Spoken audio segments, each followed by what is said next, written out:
Good afternoon, everyone. This is Rajiv S. Khanna from immigration.com, the law offices of Rajiv S. Khanna, PC. We do a conference call for the community every Thursday, actually. One Thursday, we do it on our private bridge, which is where you are right now, 202-800-8394, 202-800-8394. And one Thursday, we do it on LinkedIn audio. So feel free to join us. Whenever you have a question, we'll do our best to get to as many people as we can and guide you. Remember, this is not a perfect solution. You may want to have detailed conversations with lawyers just to make sure all angles are covered. But at least I can give you some sense of direction in wherever you are. Okay. This call is being recorded. It'll be made publicly available. Be mindful. As you entered the call, you were told if you want to conceal your identity, that's perfectly acceptable. So call yourself whatever you want. It doesn't matter to us. And don't even, if you want to conceal your name, that's fine too. Now, I want to make sure that everybody can hear me okay, so give me one moment. The conference is now in conversation mode. Can you all hear me okay, guys? Yes, thank you. Okay, excellent. Yes. Okay. Thank you. Okay. The conference is now in presentation mode. I also want to pick your brains, your collective brains. If you guys can think of some way we can do this better. I've been doing this for 30 years and I'm just used to doing things in a certain way. But if you can think of a way we can do it better, please let me know. You can let me know on LinkedIn. Many of you are connected with me, or you can email me directly at help@immigration.com. Just some way to reach out to more people and make sure that most of the questions get answered. We do the best we can. Okay. The way this call works is, I will first answer the questions that have been posted on our forums in my particular area, which is reserved for these calls. Among those questions, we have some that are marked as frequently asked questions. First, I'll do those questions, and then I'll do the other posted questions. Somewhere in between, when I feel we have enough people in the call, I will close the conference so that no more people can log in. That way I can make sure people who are here, even if they have not posted their questions are answered. So actually we are getting close to that point. Maybe another 5-10 minutes, I'll close the conference for more people. Now, going to the frequently asked questions, this one comes up quite a bit, okay? This is working outside the United States on H-1B visa and the implications for remote employees. So typically people ask me, let's say I'm working as a project manager in USA, and I have an H-1B with IBM, okay? And now IBM says, we don't care where you work from, as long as our work gets done. And I want to go to India or to Pakistan or Bangladesh or Europe, wherever I'm from. I want to go and work from my home country. Am I allowed to do that on H-1B? And the answer is, oh yes, absolutely. If your salary is getting paid regularly, there is zero doubt in our minds that you can do that. And not only that, all that time that you work is not counted towards your 6 years of H-1B. How long can you do that? As long as you like. As long as your salary is getting paid, you are fine. So let's see how many questions there are. So, is there any legal limit on how many days an H-1B employee can actually work outside? No legal limit. I came across 30 work days to 60 work days. Nonsense. More information on me. My workplace in USA is my home. I'm fully remote and LCA filing has my place of employment. I got picked up on H-1B this year. I've been outside the US since 23rd September. Yeah, so please grace me with your expertise. And yes, happy Diwali back to you, sir. Absolutely. No limit on how long you can work outside the United States. Work out the details with your lawyers, but I see absolutely no problem. I've actually written an article about this as well. And if you Google my name, Rajiv, get the name right, R-A-J-I-V, Rajiv S. Khanna, Economic Times, you'll hit my page where I have written this article. How many days, can H-1B employees work outside USA? and you'll see my comments there. I'm going to lock the conference, folks. We have enough people. Otherwise, I won't be able to answer everyone's questions. The conference is now locked. Okay. Does anybody have a follow-up question on what I just discussed? No new questions. Follow-up questions on what I just discussed, press *5. Okay. I also want to note for everyone who's already here, rest assured, everyone who's here, I will answer their questions before I hang up today. So that's part of the reason I locked the conference. Okay, area code 573 has a follow-up question. Missouri. Okay. Missouri, go ahead, please. I can hear you. Missouri. Yes, well, thank you so much. Just to follow up on that, I don't know if it really applies to that, but can that same H1 employee be brought back and be qualified for the multinational EB1C thing? Oh, absolutely. For us outside for 12 months? Absolutely. I love that question. That's such a great question. Absolutely. In my mind, there's nothing stopping you from And he doing doesn't have to change employers in that case, right? Oh, in fact, if you change employers, you can't do an L1 or an EB1C. It has to be the same group of companies. Right. So they can come back and at that point of time, can their family stay here? Like, for example, H4s? No. When this employee is actually... No. That's quite clear. Okay. So the government has never given us a hard number of days on how long the family can stay while the H1 holder is outside or the L1 holder is outside. But reasonable time, maybe 6-8 weeks is okay. More than that, they're not going to allow. All right? Great. Thank you so much. You're welcome. North Carolina, you have a follow-up question? Go ahead, please.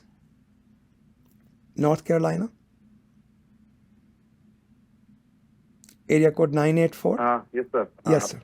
The follow-up question is, what about the tax implications if the person is working a foreign country on You H-1B? do not want my tax advice. I barely passed my tax exam. You need to talk to your CPAs, figure out figure out the tax implications. Go ahead. Sure. So what if the person has never been to US and he has a H1 stamp and he starts working from India? I still think that's not a problem. I don't think that's an issue. I think they can. Okay. All right. Okay. Yeah. Good luck. Okay. Let's move on to the next frequently asked question. I'm scrolling through the questions posted on our forums. Let's see. Was there only one? No, here is another one. This is question number 9. Handling a temporary break on the H-1B visa, transitioning from work to school and back. Yeah, absolutely. This is done all the time. I've actually addressed this before. So this is a very typical fact pattern. Let's say I'm doing a master's degree. Well, I did a master's degree in computer science. I started work. After a couple of years, I realized Satya Nadella makes more money than I do as a programmer or as a software developer. So I decided to take an MBA. So now I was on H-1B. I converted to an F1, went to school. 2 years later, when I want to go back to H-1B, these are the questions normally people ask me. Number 1, do I have to go through the lottery? The answer is no. If you have gone through the lottery once before, for the next 6 years, there's no such thing as lottery for you. So you are fine. You can just go back and resume an H-1B. Second, can I change my field? So for example, when I first started my job, I was working as a software engineer, but now I'm going to work as a delivery manager or a program manager managing software people. Can I do that? Sure. Would the same H-1B will be good? Absolutely. You'll apply for an H-1B. See, H-1B doesn't care what your job is as long as the job requires the degrees that you have or the background that you have. Okay? So no worries there. You can go right back and resume. Anybody has a follow-up question, press *5. By the way, during the last recession, we had hundreds of people that I know who converted and went back to school because they realized that finding a job was going to be difficult. So they enhanced their education. They went back and got MBAs, etc. I have a follow-up question from area code 573, which is Missouri. Okay. Missouri, go ahead, please, Missouri. Go ahead. Yes, sir. Sorry, I'm asking again. But I've heard various answers on this. That's what I'm asking. Is there, in your example, you mentioned the duration of two-year break, but is there a limitation on that? Let's say, what if you came back 15 years later? Yeah, there is a limitation. See, okay, so hold on. Okay. This is a difficult area of the law to understand. It's a fairly lengthy discussion. I'll try to shorten it. Don't ask me any follow-up questions. Basically, there are two approaches to consider in an H-1B. Law says you are not subject to the lottery once you have won the lottery. For the next 6 years, you are exempt. Okay? You don't have to go through the lottery again. But now comes another interesting situation. I won the lottery. I worked for 2 years.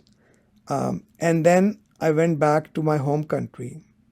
I stayed there for 1 year. When I come back, can I come back without the lottery? And the answer is yes. You have to make one of the two choices. Either you take the remaining 4 years and not be subject to the lottery, or you run through the lottery again and get the whole 6 years back. Okay? Because H-1B is for 6 years max at one go. So there are two approaches. One is the approach where you are basically just counting 6 years to make sure you're not subject to the lottery again. And the other is, we don't care how many years I was gone. You could be gone 15 years. If you are willing to take the time remaining, that's called remainder option, you are not subject to the lottery. That helps? It's a little confusing. Yes, I got it. Thank you so much. You're welcome. Good luck. Yeah, there's nothing esoteric or mysterious about it. It's just a whole bunch of intricate rules, one rule on top of another. Okay. So I think those were the only frequently asked questions. Does anybody have a follow-up question? Press *5. Okay. Let me get started with other posted questions. And after each question, I'll stop and ask you if you have a follow-up on that question. So this one is work authorization, post-STEM OPT EAD expiration, I-130, I-485, and the prospect of employment on EAD. Wow. Not sure what that question is. Thanks for answering my question last time. One follow-up question regarding my I-130, I-485 with I-765. As you said, I have a 485 pending through U.S. citizen spouse. I can stay after my expiration of F1. Yes. Will I be able to work on EAD from I-130? Absolutely. By the way, the EAD comes from the I-485. After the expiration of my STEM OPT EAD? Absolutely. Absolutely. So you can, even if your status has expired and you've got the EAD through your 485, you can continue working. What has happened is F1 is a status, whereas pending 485 is authorized period of stay. These are two different things, and they are each independently complete for your purposes. Okay? So you can work on the EAD even if your F1 expires. No issues. *5. If you have a follow-up question on this, press *5. Okay. There is a follow-up question, area code 312, which is Illinois. Okay. Illinois, go ahead, please. Hello, sir. Hello. Go ahead. So you said as I get EAD from my 485, will I be able to work as in a second job? You can work as many jobs as you like with that EAD. You can start your own business if you want. And if you don't want to work at all and watch IPL all day, that's okay too. Okay. Any other question? I had applied for H-1B. Is there any news of third lottery for this year? The answer is I don't know. Nobody knows. Okay? Sorry. No news. Okay, sir. Thank Good you, sir. luck. You're welcome. Yeah, that question I've answered like 7 times since this morning. Oh, there's another one. Okay, area code 860. Where are you? Connecticut. Okay. Yeah, 860. Go ahead, please. Hi, Rajiv ji.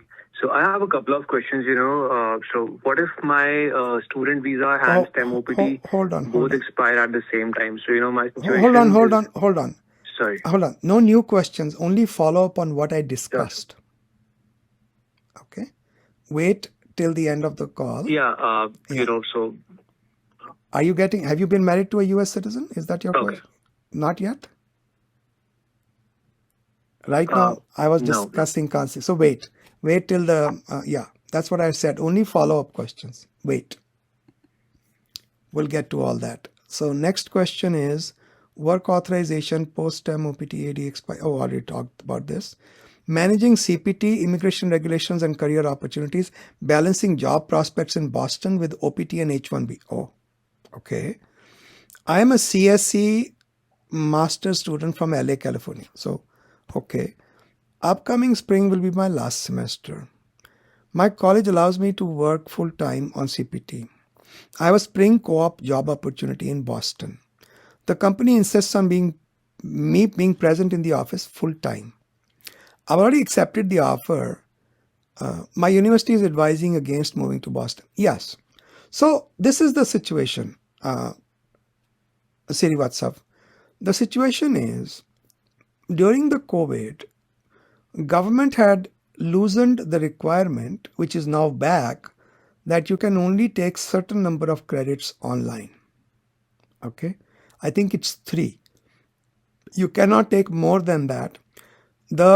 That particular rule, which is now, or policy, which is now in effect, is on my blog. So if you go to immigration.com, on my blog, let me tell you the title of that entry.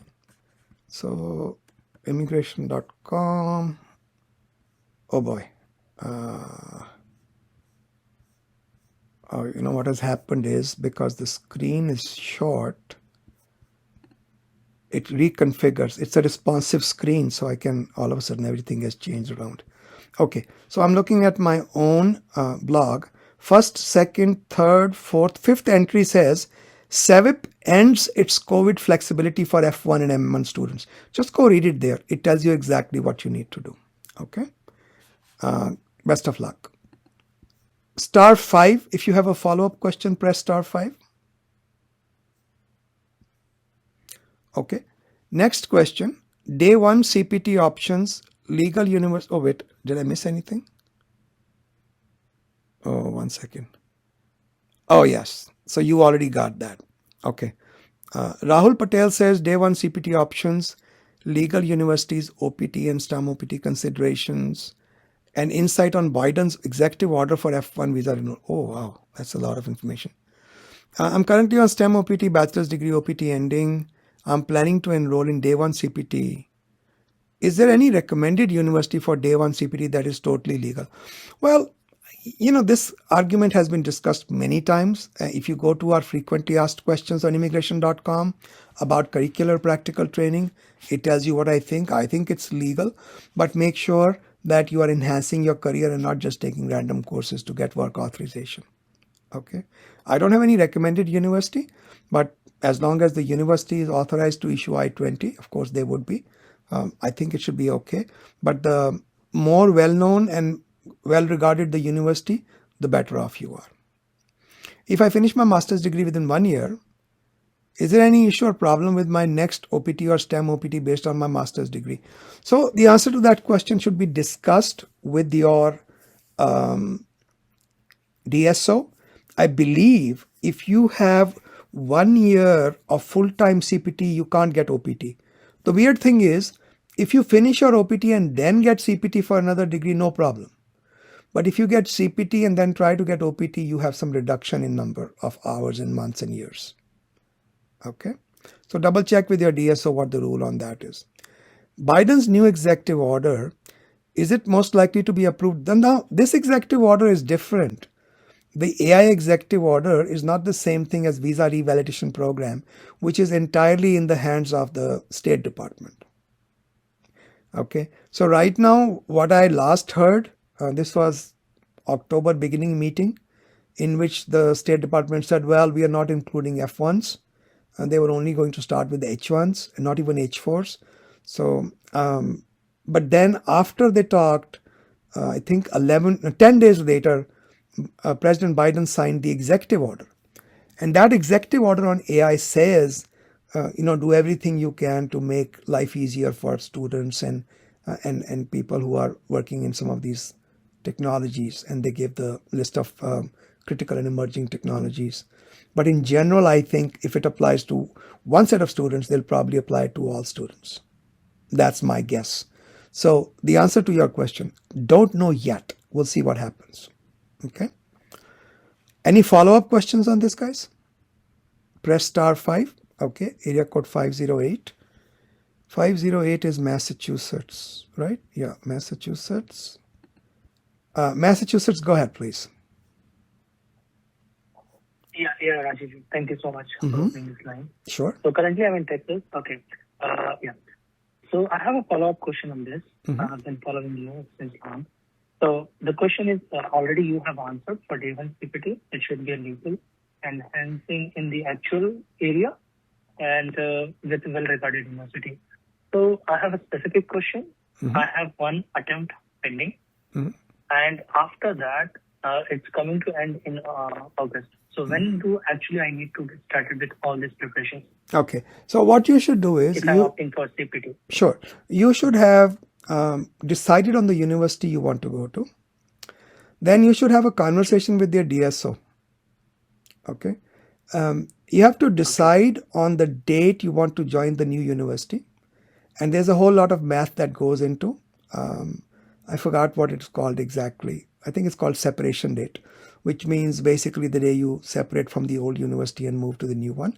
This has to be organized and it has to be coordinated between the DSO of the old school and the new school. Something like the old school has to release your SEVIS number and the new school has to activate it, something like that. So the separation date should be coordinated between the two DSOs. Got it? I see. Yeah. This is really helpful. Yep, absolutely. Good luck. Thank you. You're welcome, sir. All right. Next question, Flower Girl. R1 extension dilemma.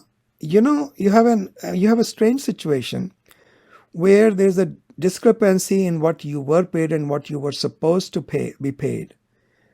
And you are trying to get an extension.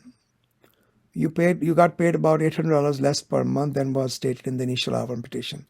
Can I still mark continuation of previously improved employment without change? I think it's a change. That's what I believe. Okay. Is this an immaterial change? I think $800 in a salary per month is a lot of difference.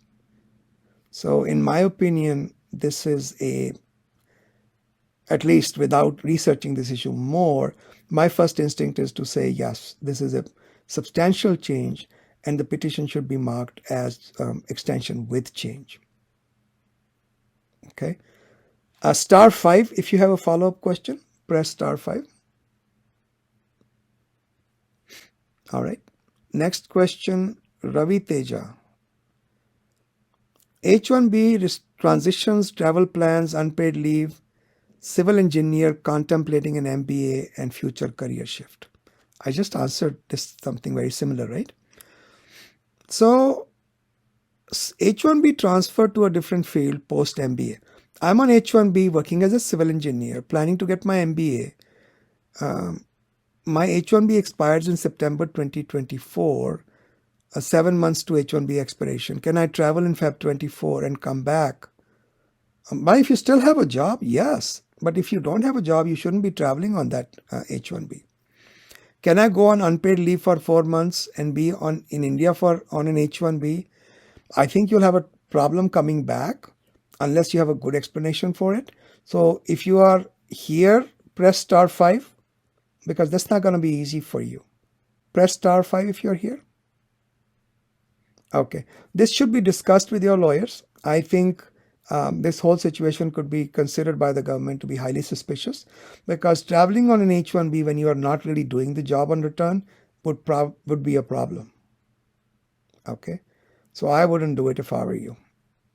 While if I want to take some unpaid leave, let's say a few weeks in the middle of my work, and either I continue working from India or I come back and take up my job again, I would be okay with that. But if you were planning to just take 4 months unpaid leave and come back and join school, almost certainly not a good idea. Okay. *5 if you have a follow-up question. All right. Area code 774. 774 is also Massachusetts. Yeah, Massachusetts, go ahead, please. First of all, good afternoon, Rajiv. Really appreciate and thank you for to your team and yourself for conducting this bi-weekly Q&A session. Absolutely. So I do have a follow-up question on travel and H-1B, and you can stop me if the question is unrelated or if you think it's unrelated, but I'll go ahead. So I'm currently on H-1B visa, and I switched my employer last year, December 2022.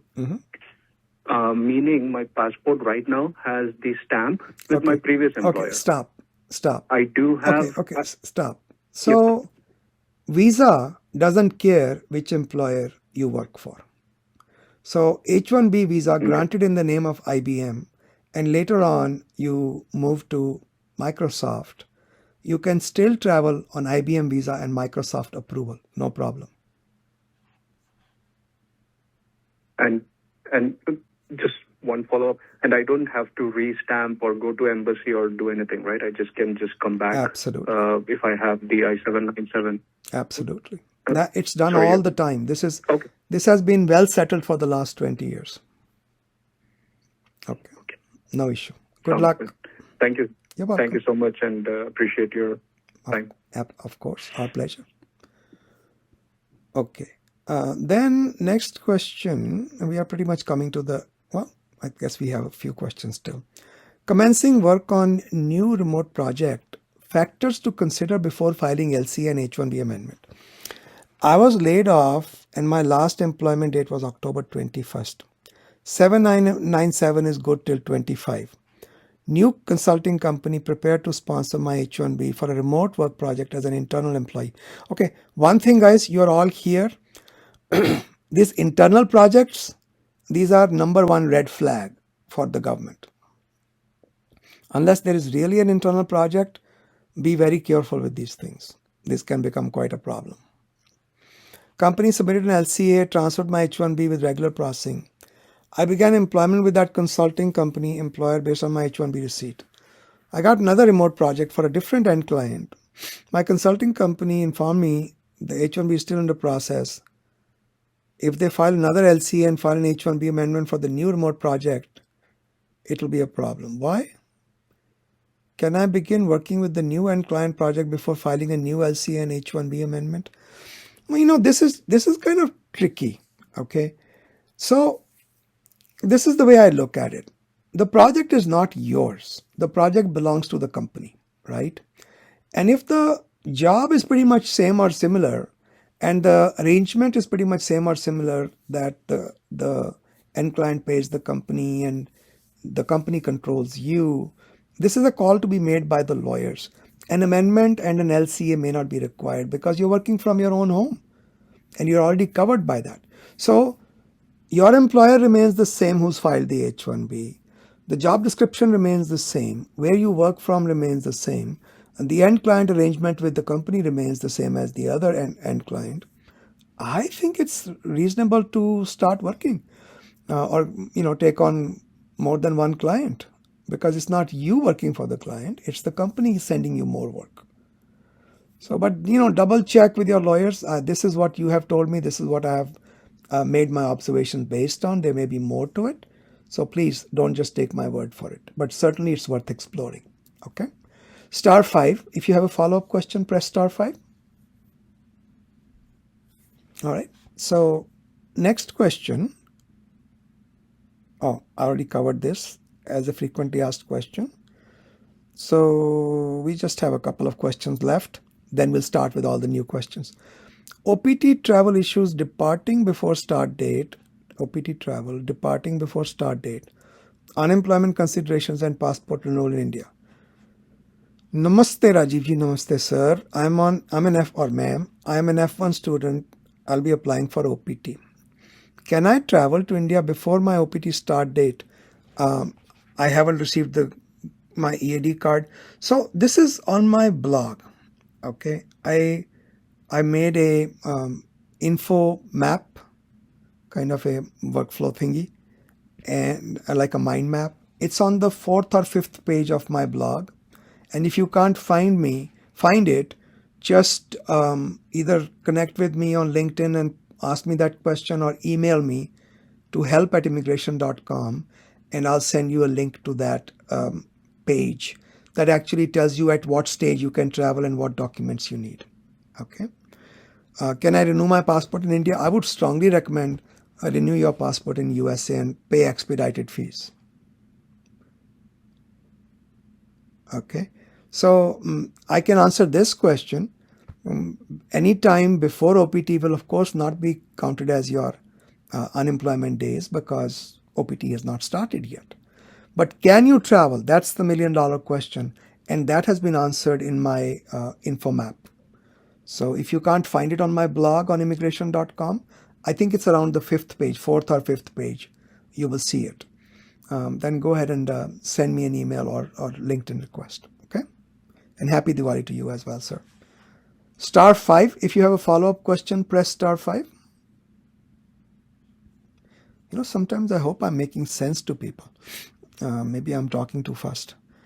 H-4 visa. This is question number 11, and then we have 2 more questions after that. Question number 11. H-4 visa. Moving from F1 to H-4 during dental school and exploring H-1B options after graduation. I have a question regarding H-4. I'm about to start my dental school. Currently on F1. I have a past history of joining first day 1 CPT and dropping out. Wanted to go for H-4 visa while studying in the school. Once I graduate in May 26, can I go to H-1B visa from H-4? Yeah, absolutely. Is it advisable? Sure. Why not? I don't see any problem with it. Whether you convert from F1 to H-4 or any other visa, including H-4 to H-1, I think it's the same thing. Okay. Star 5. If you have a follow-up question, press star 5. All right. And this is the second last question. EB1C eligibility H-1B transfer timing for current Indian employers, US branch. Namaste, sir. This is Sandeep from Bangalore. Namaste to you as well, sir. Currently working as a manager for a tech company for the past 10 years. I hold an H-1B good till 2025 from another company. To be eligible for EB1C, should I transfer the visa to US branch of the current Indian employer before reaching USA? Or can I transfer later within 3 years? So the way it works is, for your EB1C, the requirement is 1 year out of the last 3 years when you file the application, you must have worked outside USA for this employer. That means you have a deadline of 2 years when you enter. Okay. But if you are working for the same group of companies and you enter on L1, which I think is a smart thing to do, you don't have to worry about it. Then there is no time limit actually. Okay.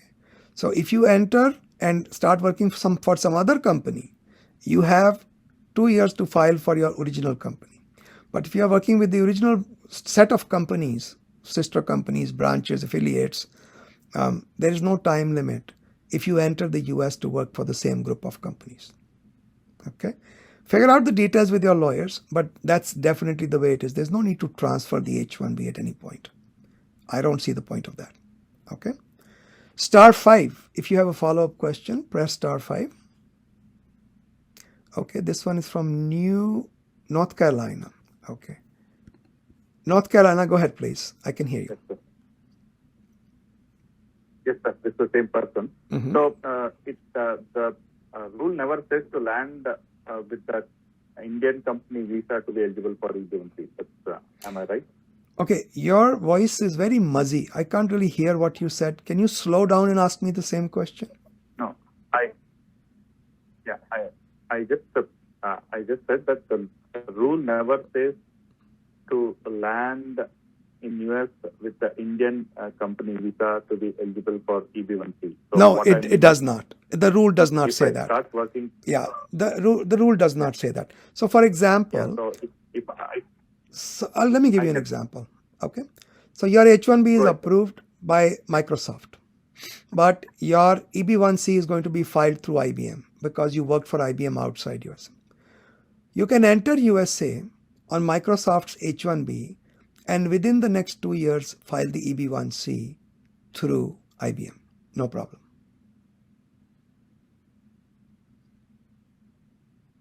You got it? Thank you, sir. You're welcome. All right. Yeah, got it. Excellent. And the last question regarding day one CPT. If a person is working in India currently, has done only one bachelor's, can he come directly to USA and pursue a course in day one CPT college? Yes, if you get the visa. Are there any concerns if a person wants to pursue master's in a day one CPT college directly? Again, it depends upon the consulate. If they consider this to be objectionable, they can create a problem. As far as the law is concerned, sure. Is directly coming to US in day one CPT has a disadvantage as compared to working in US and then pursuing? Again, it's all about the visa issuance. I don't know if you're going to get a visa. Why are there not many testimonials and resources about people pursuing day one CPT? No idea. If we work for 300 days on CPT, is it counted in the OPT? Yeah, if you go to just Google or Bing or whatever, one word, studyinthestates.gov. Okay, study in the states. I think it's dhs.studyinthestates.gov. But just Google study in the states, one word, and look at the page under. There's a menu option for students. Under students, look at training opportunities in USA. Click on that, and this covers all these issues. That if you have done 365 days of CPT, you won't get OPT. If you have done less than that, I don't know exactly what their formula was, but just take a look at that. There is a subtraction somewhere. Okay. *5, if you have follow-up question, press *5. All right. Anyone has any question, press *5, please. Anyone has any question, press *5.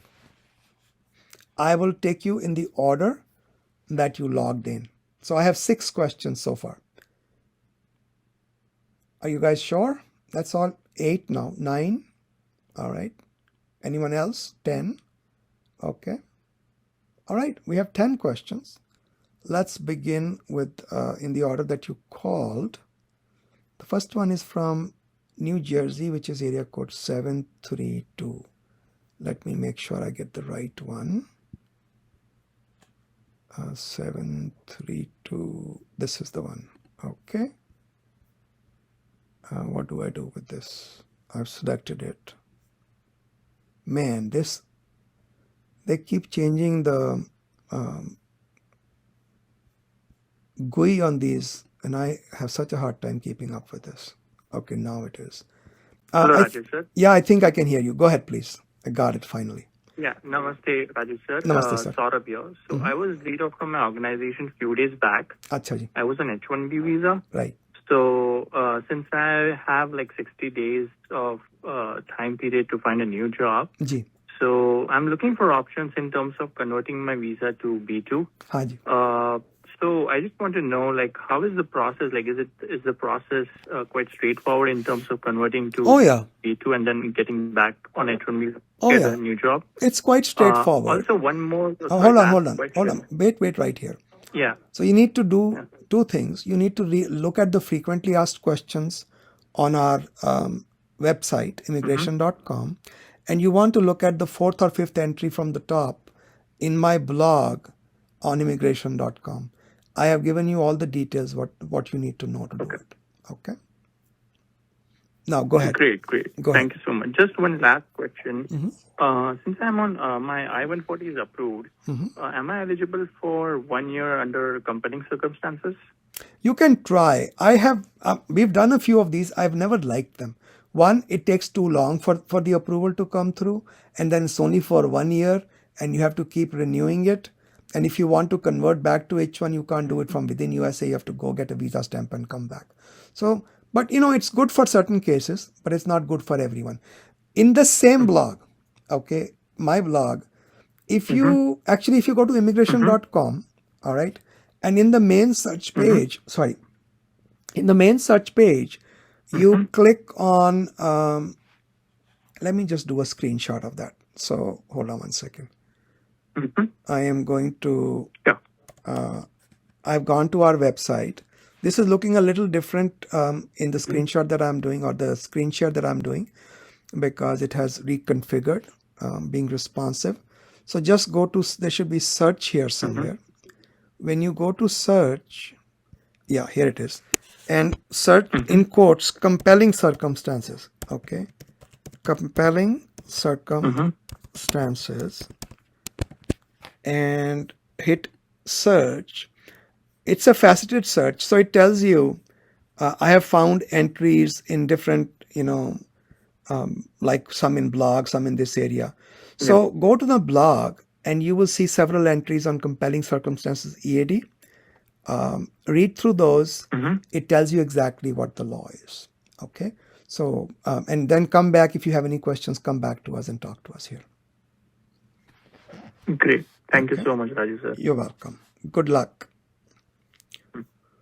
Okay. Next one is from Arlington, Texas, area code 682. Where are you? 682. Here you are. Area code 682. What do I do now? I say select. Okay, I think I say select. Yes, Texas, I can hear you. Texas, I can hear you. Hi, Rajiv. Hello, sir. Can you hear me? Yes, I can. Can you hear me? Yes, I can. Okay. Yeah, I have a question regarding the day one CPT as well again. So my OPT ends on the May 2024. Do I need to take admission in the summer semester, or do I need to start in August? You need to talk to your DSO. I have no idea. No idea, sorry. Because I'm planning to take day one CPT, so maybe it's a summer, right? You need to talk with the DSO. I don't know what they do with the summers off. No clue. Okay. Good luck. Thank you, sir. You're welcome. Sorry, I couldn't help more than that. Okay, so area code 906, Michigan. Go ahead, please, Michigan. Hi, thank you, sir. Thank you for taking my question. Like last week, my perm was denied by the Department of Labor, and like my wife also on H1, and she has an approved perm. And when I talked to my lawyer, they said they think that I should go on H4 and apply for EAD, and she already has 10 months left on my H1. They can time it so that I don't have a gap. But what do you doing? Yeah, I think that's okay. What they are suggesting is fine. But I also think you should file your perm again. Do it all over again. Okay. Have your resume looked at. Ask your lawyers if you qualify for national interest waiver, EB1A, EB1B, EB1C, any of those. Okay. No. That's what I would recommend. So do it again. In the meantime, convert to H4, no issue. So it's called national interest waiver. National interest waiver, EB1. Yes. So what does it do? Oh God Almighty! That's like asking what is cancer. I mean, I could sit here and talk chapters upon chapters. That's not something I can easily answer. National interest waiver is given under certain circumstances. I think I'm going to do a video on that in the coming few days. It should be on our website. You can go take a look. Just again in my blog or just our website. Just Google. Not Google, sorry. on our website search, just type national interest waiver. You'll see a bunch of entries. Okay. Okay. If I go on H4 and if they file my perm, so will my status will still hold? Of course. Of course. Like, how does it work? No worries. And there is no mutual discrepancy between being on H4 and filing a perm. No issue. So what happens if my wife loses job, like let's say in the future, 3 years from now? Then you've got a problem. You've So- got to find a job, convert to H-1B, convert to B-1, B-2. There are all those options, but by filing through her, you are then connected with her in immigration. Whatever happens to her happens to you. Okay. Okay? And can I go from H4 to F1 later? You can, sure. H4 to F1, H4 to H1, no problem. So do I need to, like, is there any condition like I have to stay out of the country or I have to do something No. to go from H4 to H? No, you don't have to do Ashwamegh Yag either. Nothing. Okay, so I can simply go on H4 and then go from H4 to H1. Yes, sir. You're Because asking I me- already exhausted. Yeah. If you have already exhausted 6 years, you won't be able to do it unless your perm has been pending for 1 year. So, by the way, did you discuss with your lawyers the possibility of an appeal? Because that gets you H1 for the next 3 years. Yes, I did talk, and they said that the lawyer that they hired had something wrong with the application. So they will be filing an appeal. The probability of getting through is very less because they kind of consulted a different firm, Yeah, and look, they said that the probability is very hold less. on. Look, I can only provide broad guidance here because I have a bunch of other people waiting, 7 more people waiting. Okay. So your issues are issues within issues within issues. I can give you broad guidelines. You have lawyers, you should be talking with them. You know there's an appeal option. You know there's an H4 option. And if you convert to H4, then you are stuck with whatever happens to your wife. Can you go back to H1 again? Not unless you have a green card going. That's why I said look into national interest waiver, look into other green card options as well. All right? Okay. Good luck. Thank you, sir. Thank You're you so welcome. much. You're welcome. Yeah, guys, we have a bit of a time crunch here because, like I said, I am talking with a whole bunch of people and I want to get to everyone. So let's see, area code 573. Area code 573. Yes, thank you, sir. Missouri. Go Can ahead, you sir. hear me? Go ahead. Yeah, this is more like a follow-up on the previous question of Mr. Shashidhar. So when an employee is returning back, and this pertains to the EB1C, when the employee is returning back from, let's say, outside US, they don't have to be on an L1. So even within H1, they'll still be qualified for an EB1C. Sure, absolutely. If the timing is right, absolutely. No problem at all. Right. And just to follow up on that, let's say if someone's starting an employment in the US on H1, say next year, what is a realistic timeline when they can actually apply for an EB1C? Let's say they plan to move out of US. Oh, I'm not gonna discuss that. That's too many mathematical calculations. Deal with it when the time comes. I gave you the broad options. Okay, no worries. Thank you. Good luck. So thank then, you. yeah, you're welcome. Virginia, go ahead. Area code 571. Thanks, Rajiv. This is Satya. Yes, sir. Go ahead. So I have 2 questions. I'm currently on H-1B, expiring next year, March. My wife is working on the H-4 EAD. I'm planning to apply for the H-1B extension and H-4 and H-4 EAD bundle application in regular processing. So the question is, if we don't get the extension approval before March, can H-4 EAD work based on the receipt notice? No. Okay. Oh, it is because That's the law. Okay, got it. The other question is like if I upgrade it to premium processing, does the USCIS consider H4 and H4 EAD in premium processing for the approval? I don't know the or answer. just the H1B? First of all, bundling itself may or may not work.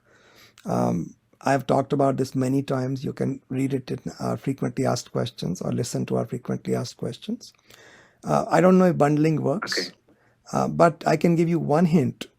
The more you can postpone the start date of your H4, the better off you are, because it'll give the government that much time to approve the H4 and H4 EAD. There is no other way to make sure that you don't have a gap in your employment. Okay. So if I file with the H1 bundle, but I say I want to start my H4 in 6 months and my H4 EAD in 6 months, chances of getting it approved without interruption are better. Okay. Okay. Good luck, sir. Yeah, so if I file it is in premium processing, there won't be any issues, right? I did not say that. I said the exact opposite of that, what you asked me.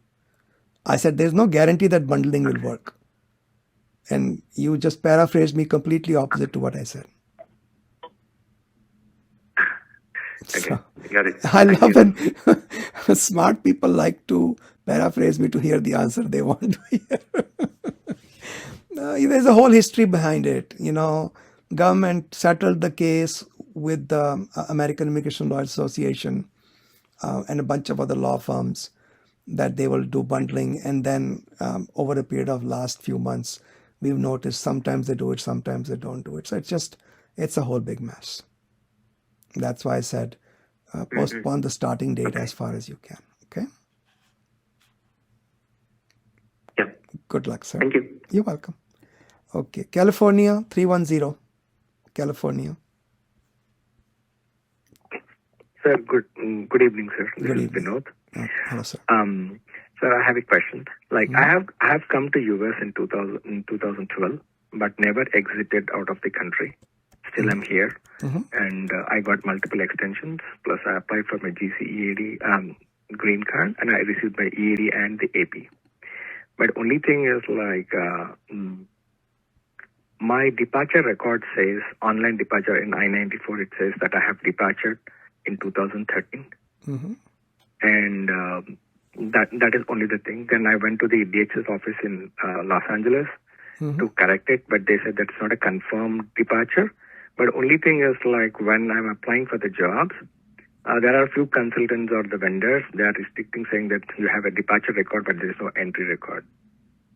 So what is the best way to resolve this, sir? What is your current status? H1?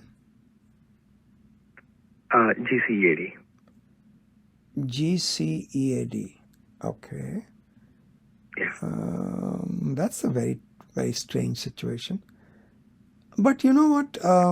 When you have you looked at the form I-9? Does it require an I-94? Because the EAD should be enough by itself, right? Yeah, but they're asking my passport and my passport, and they're asking for my I-94 records. So that is only the only thing I can and I have hang on. The only thing I can think of is contact your local congressman's office.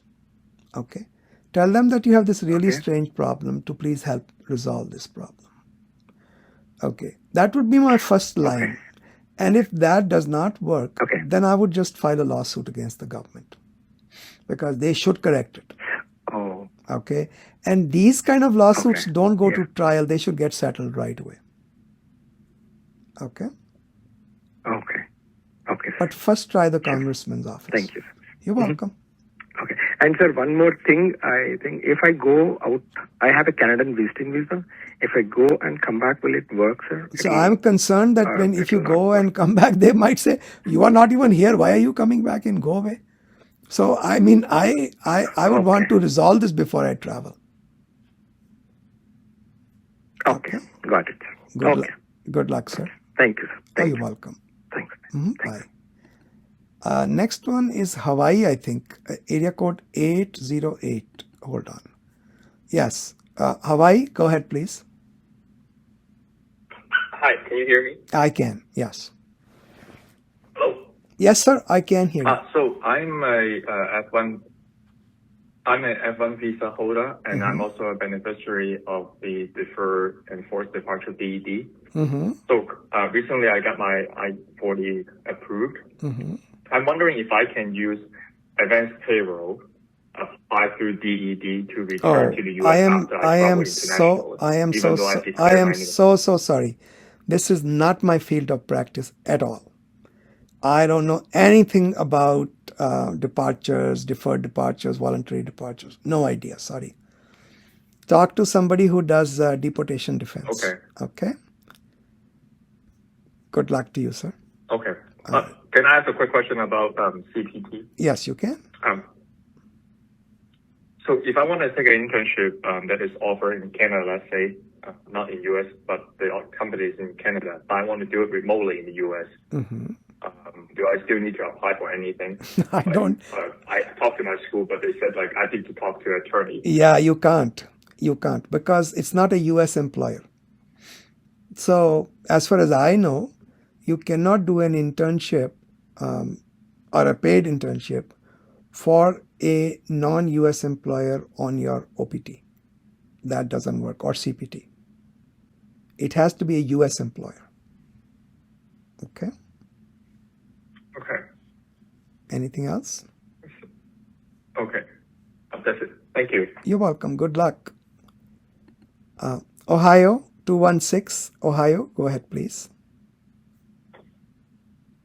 Hello, sir. Namaste. Namaste. So I have a situation here. So, sir, I'm working in Boston, Massachusetts, and I live here, and my employer is not going to change my H-1B amendment or anything like that. I have to stay near the office.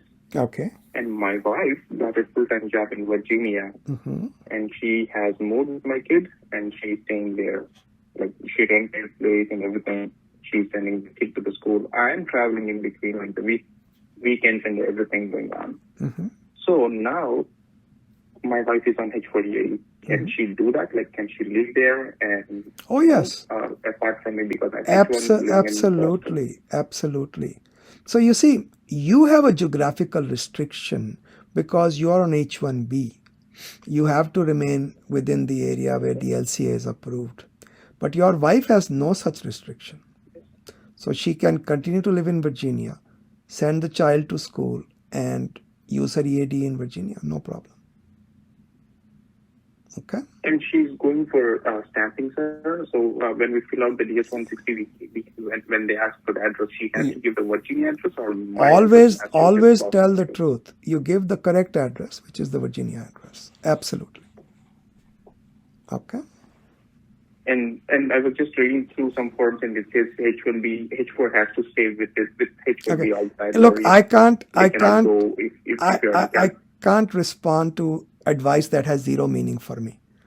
Are these lawyers giving you this advice? If they are, change your lawyers. If they are lay people, their advice is as good as a person on the street giving you medical advice. So, I mean, I can't defend other people's opinions. I don't know why they say that. They are wrong. Okay? Yeah. Thank you so much, sir. Good luck. So yeah. You're welcome. I appreciate it. Thank You're you so welcome. Yeah. New Jersey, go ahead, please. New Jersey, area code 732. Go ahead. Hello, Rajiv ji. Thank you for hosting this call. So I have one question. So I got laid off on 23rd August and I transferred my H-1B with a consultancy and got the receipt on 17th October. So I want to know if there are any options if my H-1B is transferred to a new employer on grace period, and now my new employer is saying that they will withdraw the application or terminate the employment while the application is in process. So in this situation, can I change the status to B2 while the H1 is still in process? So hold on one second, ma'am. Your layoff occurred on what date? 23rd August. So that was the last paycheck? Pay period covered? Or that was the date you stopped working? No. Yeah, I stopped working and I got the severance on 15th September. Okay. So if we go by the August date, you're already too late to file B1, B2 because your 60-day grace period starting from August to September, September to October is already over. Okay. If we start counting your time from September, okay, was the severance check your full salary payment or was it less than the full salary? A bit less, like $1,000 less. Yeah, so I don't know. I don't know how the government will accept that. I mean, that's a complicated situation.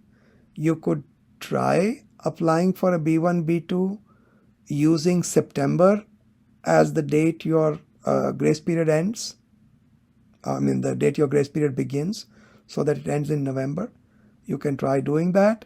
But do one thing. Beginning from the date you got laid off, okay, which was August, add 60 days and add another 180 days. If your B2 is not approved, leave USA within the 80 plus 160 days. Or 60 plus 180 days, okay? So it's a little complicated, but you can try setting up and requesting the government that your pay period was covered, so your 60 days begins from September, not August. I would suggest you get yourself a lawyer, okay? Let them do it for you. This is a little complicated, but it can be done. At least it's worth a shot, okay? Okay, sure. Good luck. Thank you so much. You're welcome. Last call, Connecticut, 860. Go ahead, please. Hi, Rajiv ji. So I have a couple of questions. So, I am a STEM OPT right now, and this March would be my third chance for H-1B lottery. Both my STEM OPT and F1 student visa are expiring in June 2024. So I wanted to ask, if I plan to go for day 1 CPT, how early should I apply? Since, in mid-June, I wouldn't have either a valid visa and I think my service would also expire. And, that's... since I live in Atlanta, hold on. Yeah. So it's the same answer I gave somebody else earlier, that if there is a separation date that has to be decided between the DSO of the old school and the DSO of the new school, they should be able to tell you what you need to do. I don't think you need to be leaving USA, but I think the separation date or whatever that date is, when the service gets transferred over to the new school, that has to be figured out between you, the DSO of the new school and the old school. Okay. So that's what you should do. Okay. Yeah, I just have one more question. So basically I live in Atlanta and the nearest day 1 CPT university, that I have in mind is 4.5 hours drive from my place. So, will this travel distance affect my H-1B approval chances just in case I get picked up, during my day 1 CPT years? Unless you are actually attending classes, nothing is going to work. And if they tell you you don't have to attend classes, I think that's nonsense. Now, there may be a possibility that there are some schools that do weekend classes. I don't know how that works. That's something the school has to tell you, as long as it is legal. Otherwise, for most people, they have to attend classes. Okay, so 4.5 hours is not going to even if I attend classes, let's say once in 2 months, I'm not sure, but yeah, I've heard that, that's probably, that's almost certainly not maintaining status. And immediately, when you have a 4-hour distance between the school and where you live, this is the first red flag that comes up. Immediately, the government wants to know, how are you attending classes? So please don't do anything like that. Okay? Okay. Good luck. Yeah. Thank you for your advice. You're welcome, sir. Thank you. You're welcome. All right, folks, that ends all the questions we had today. Great talking to all of you. And I'll see you next Thursday at 12:30 Eastern on LinkedIn Audio. Take care, everyone.